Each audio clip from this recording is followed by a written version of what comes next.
auxilie a responder à pergunta do título da nossa palestra. O livre-arbítrio é uma das bênçãos, uma das grandes bênçãos que distinguem a humanidade naquela que é a harmonia da criação. Nos círculos inferiores da vida, a evolução ocorre de forma automática. Na condição humana, os instintos devem perder gradualmente a importância na evolução das criaturas que nós somos. Na medida em que nos vamos afastando dos círculos primitivos, é aí que nós, as criaturas, pelo livre-arbítrio, começamos a fazer as opções. Não temos mais instintos, ou não devemos ter, nem sensações. Devemos ter razão e sentimentos. E são eles que vão determinar como vai ser a nossa caminhada. Os equívocos, os nossos erros, são bastante comuns nesta fase, pois apenas seres perfeitos não erram. Ocorre que toda a violação da lei divina traz consequências naturais e automáticas. Todo o erro deve ser reparado. E a reparação é tão mais penosa quanto mais consciente seja quem erra. Ora, o erro do ignorante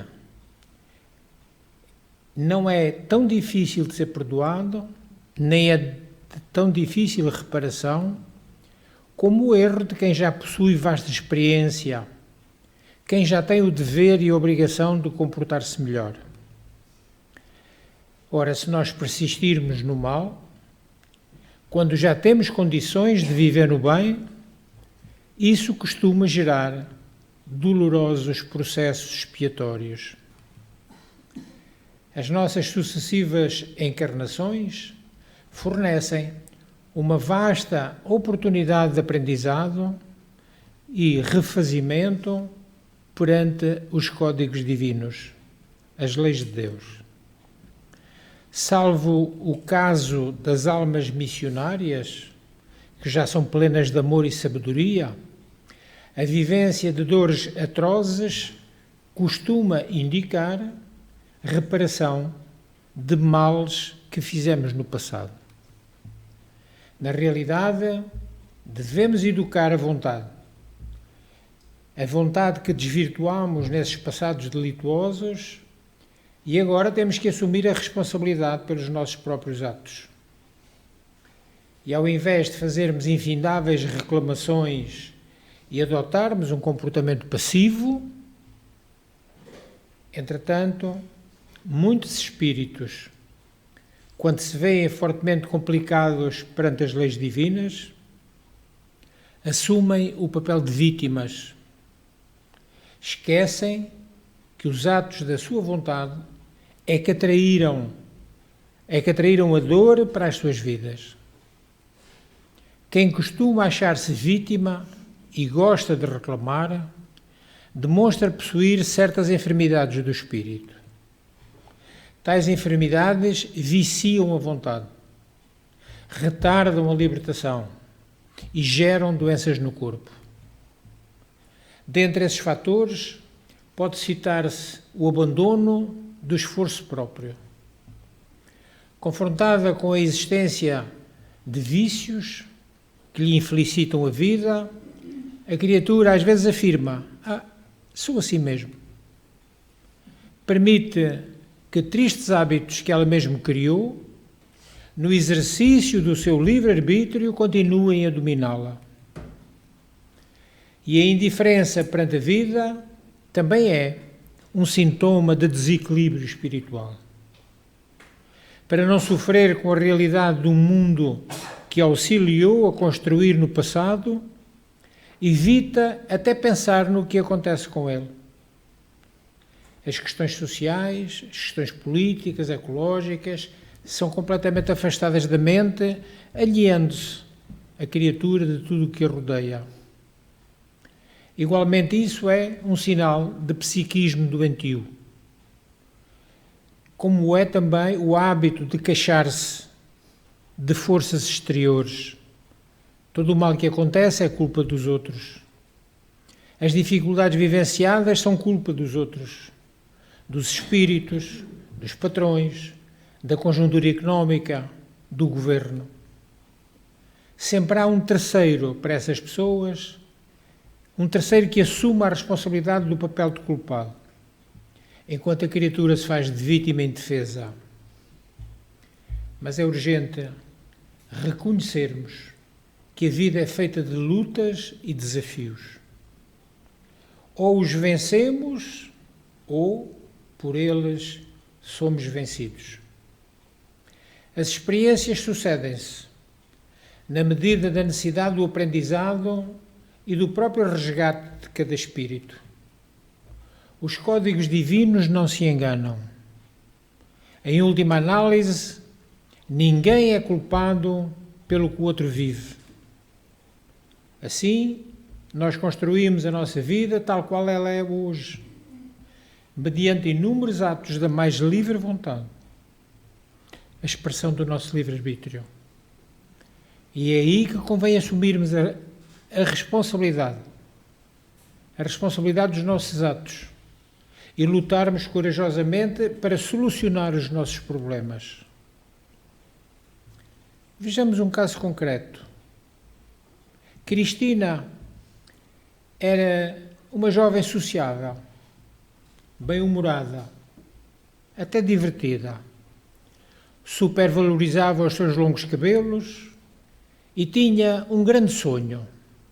Queria ser médica pediatra, mas era muito indisciplinada. Não estudava para os exames, não lia livros, não tinha grande vontade. Os amigos não davam nenhum crédito quando ela dizia que ia ser pediatra. Vivia a sua vida sem grandes incidentes, até que passou pelo mais dramático vendaval, pela mais angustiante experiência. Sofreu primeiro algumas tonturas, desmaios e começou a ter sintomas que preocuparam os seus pais. Feitos alguns exames, diagnosticou-se um tumor cancerígeno. Para ela foi um grande choque. O mundo desabou. Ela precisava lutar contra um inimigo que não via, mas que estava dentro dela. Passou por algumas cirurgias, quimioterapia, e os seus longos e loiros cabelos começaram a cair. Perdeu o ânimo de se vestir. Não se cuidava mais. Já não sorria. Não só pelo medo da doença, mas também por se sentir feia, diminuída e rejeitada. E assim construiu conflitos que a bloquearam. Perdeu o prazer de ir à escola. Isolou-se e, como é natural nestes casos, deprimiu. Cristina não devia deprimir-se, como nenhum de nós deve, pois o deprimido cuida menos da sua qualidade de vida, diminui a sua imunidade, enfraquece a sua resistência para lutar contra as doenças. Ela precisava de garra para batalhar pela vida. E certo dia, no hospital onde ela se tratava, onde ela andava muito abatida pelos corredores, quando de repente ouviu gritos de algumas crianças dentro de uma sala. Resolveu entrar e, ao entrar, teve um grande choque. Viu 6 crianças brincando com balões e o que mais a abalou é que todas estavam carequinhas, com as cabeças brilhantes. Logo não teve a menor dúvida que todos estavam em tratamento oncológico como ela própria. As crianças convidaram-na para entrar na brincadeira, porém ela recusou. Então uma menina de 6 anos, pegando nas suas mãos, levou-a para o centro da sala.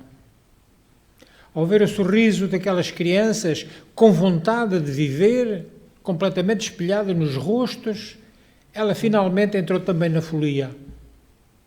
Pulou e brincou. Parecia que o mundo tinha parado. Ao mesmo tempo em que se divertia, lembrou-se do sonho. O sonho de querer ser pediatra. Começou a frequentar aquela sala das crianças. E quanto mais convivia com elas, mais se sentia fortalecida. As palavras que anteriormente seus pais lhe haviam dito, como incentivo, começaram a germinar na sua cabeça. Agora ela já pedia forças para lutar pela vida e pelos seus sonhos. E fortaleceu-se tanto que, mesmo com a queda de cabelo, resolveu voltar à escola. E antes de entrar na sala de aula, lembrou-se dos tempos em que alegremente brincava com os seus companheiros, quando mexia com eles, quando se divertia sem preocupações. Todavia, Cristina, ao entrar na sala, ficou perplexa. Não conseguia acreditar na imagem que via. Era a verdadeira solidariedade. Via a maioria dos seus amigos e suas amigas completamente calvos. E disseram-lhe, tinham rapado a cabeça para mostrar que estavam juntos na luta. Para mostrar que a amavam do jeito que ela estava. E que ela era mesmo linda sem o cabelo. A partir daí, Cristina foi abraçada, beijada por todos os seus amigos e colegas. Estava admirada diante de tanta manifestação de carinho. Raramente o amor foi tão longe. E ela então decidiu mudar. Começou a conviver sem medo com as pessoas. O seu ânimo reacendeu-se. Por fim, triunfou. Venceu a doença. Disciplinou-se. Começou a destacar-se nos estudos e transformou o seu sonho em realidade. Agora, ela já era médica pediatra.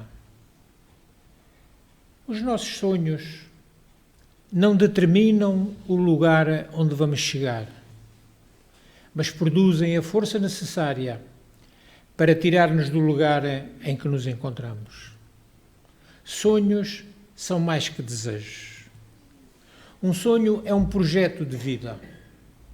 Resiste aos problemas, porque as suas raízes nutrem-se nos mananciais profundos da nossa personalidade. O nosso comportamento, as nossas atitudes e conquistas durante a vida é que irão determinar o que encontraremos no mundo espiritual quando partirmos. Sejamos assim homens e mulheres de bem e tenhamos a plena certeza de que a felicidade e a alegria da vitória estarão nos aguardando. Vejamos outro caso. A jovem chegou a uma pacata localidade do litoral, praticamente sem bagagens. Arranjou um emprego numa pastelaria local, alugou uma casa longe de tudo e de todos. O seu objetivo era não criar laços afetivos, para que ninguém, por casualidade, lhe pudesse descobrir a origem e os motivos que a haviam trazido até ali àquela localidade.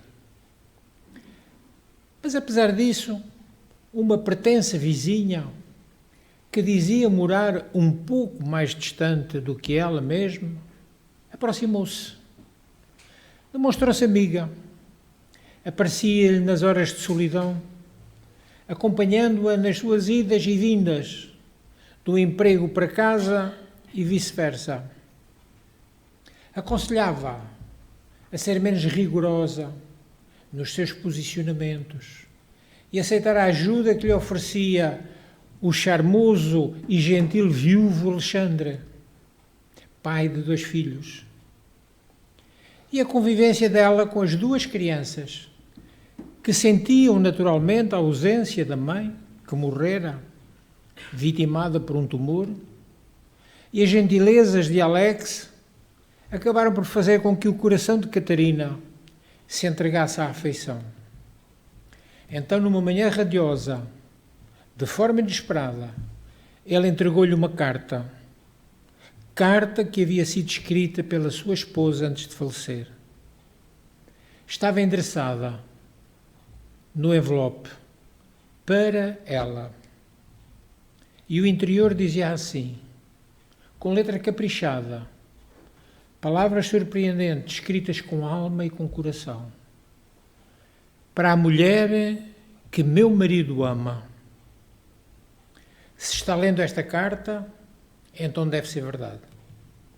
Ele ama, sem sombra de dúvida. Eu só espero que sinta por ele o mesmo que ele sente por si. Eu quis escrever-lhe esta carta porque queria que soubesse uma coisa muito importante. Estou feliz por ele tê-la encontrado. Eu só queria poder estar aí de algum modo para a conhecer. Talvez, de alguma forma, eu esteja. Depois de meu marido e de meus 2 filhos lindos, você é a pessoa mais importante do mundo para mim, porque eu parti e eles agora são seus. Está tudo bem. Precisa cuidar deles, fazê-los rir, abraçá-los quando eles chorarem, defendê-los, ensiná-los a distinguir o bem do mal. Pensar que está aí dá-me uma enorme esperança. Esperança de que Alex se lembre de como é ser jovem e estar apaixonado. Esperança de que meu filho tenha de novo com quem pescar. Esperança de que minha filha tenha alguém para ajudá-la no dia do casamento.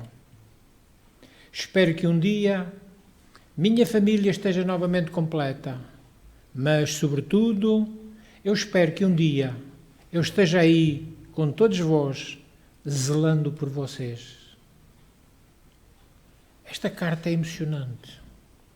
Carta de uma esposa e mãe, que, sabendo-se prestes a partir, pensou no marido jovem, na vida que poderia reconstruir com outra mulher que poderia surgir na sua vida.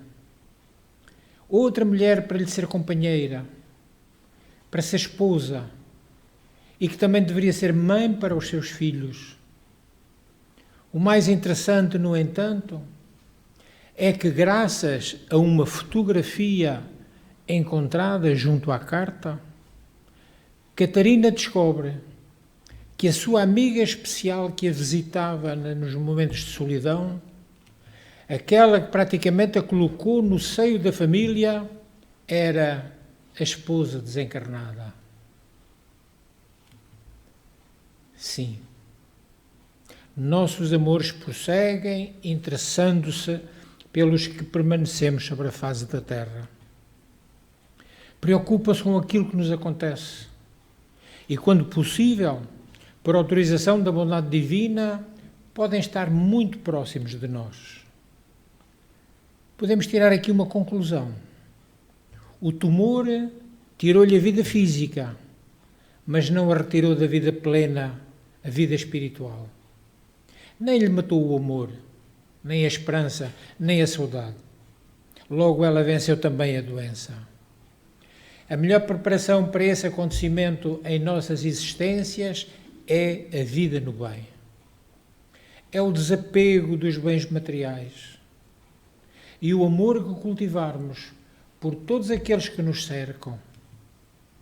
Outro prisma pelo qual devemos perceber porque adoecemos é o mau humor. Aqui também só existe um culpado, o mal-humorado. Pois os problemas resultantes com as variações constantes de humor não são reconhecidos com muita facilidade pelo próprio mal-humorado.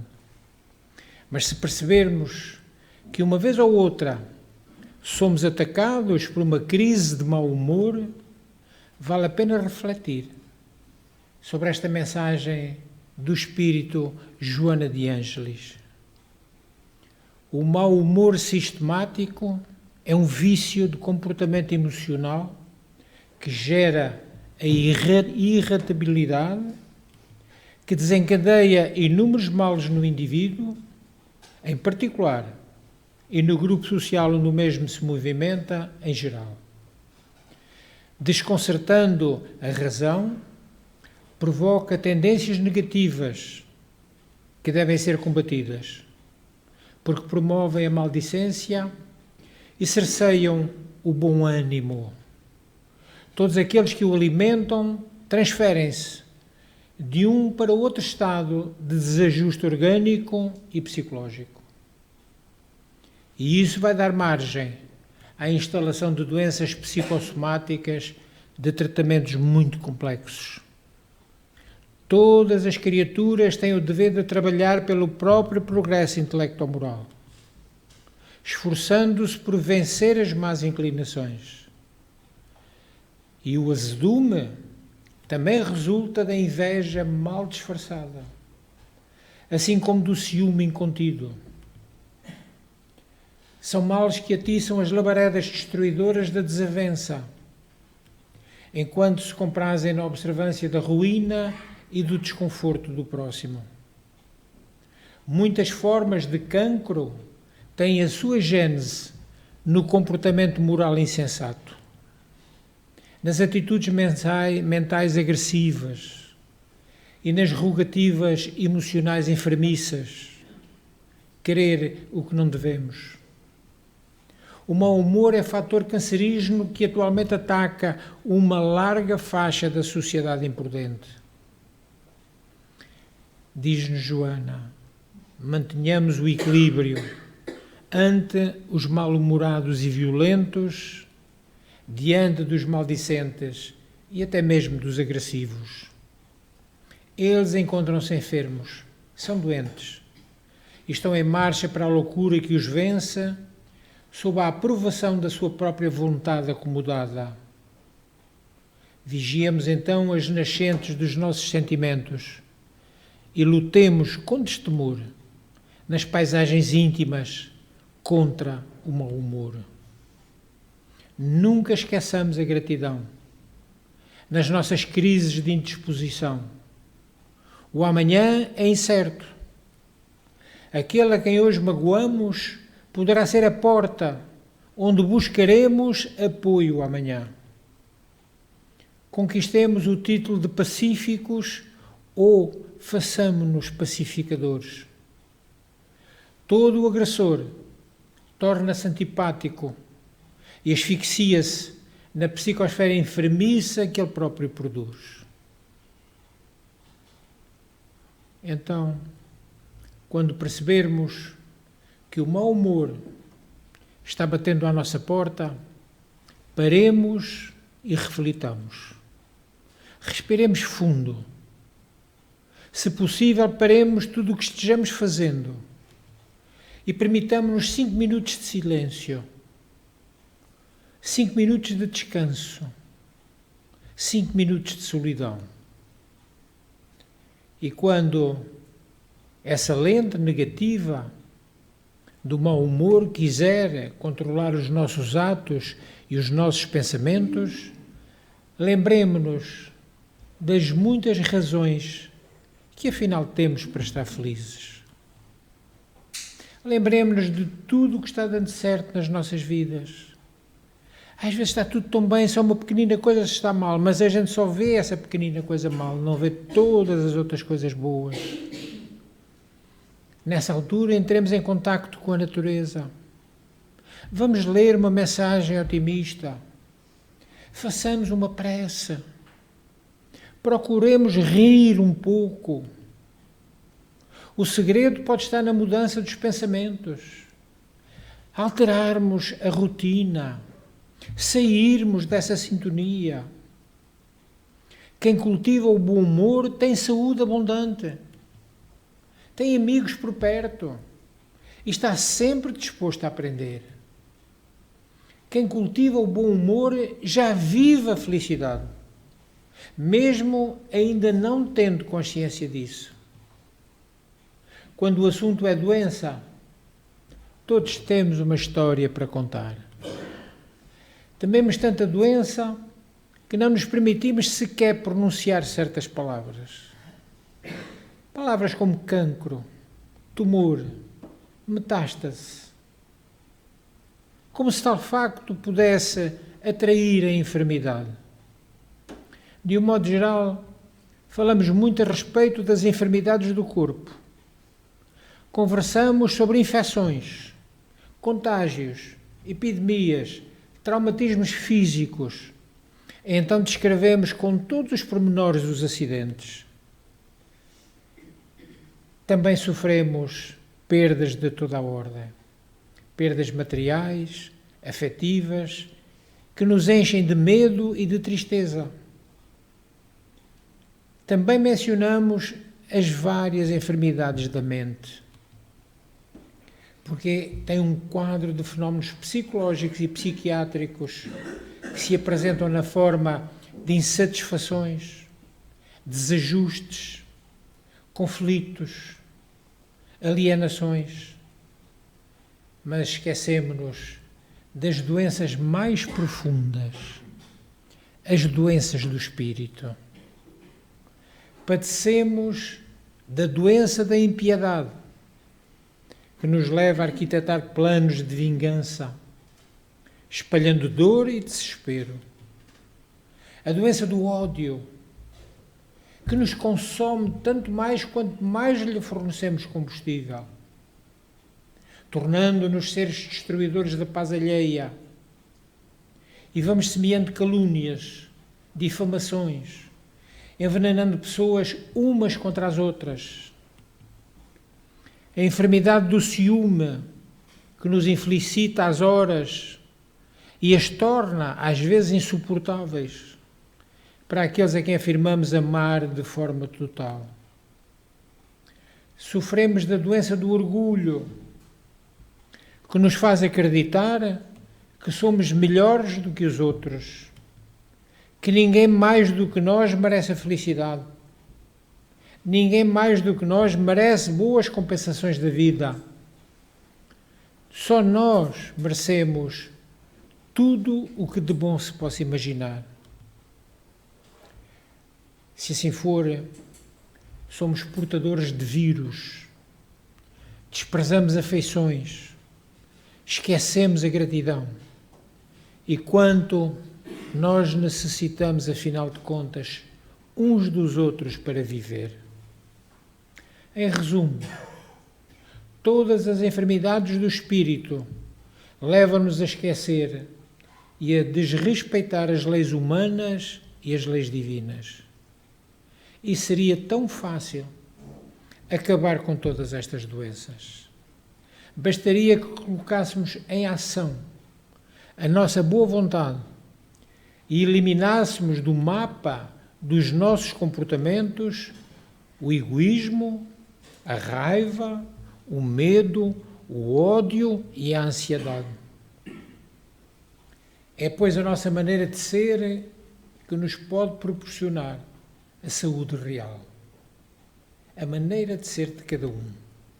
Aquela que emana do espírito para o corpo, refletindo, afinal, aquela que deve ser a nossa harmonia interior. E uma coisa curiosa, Jesus jamais adoeceu.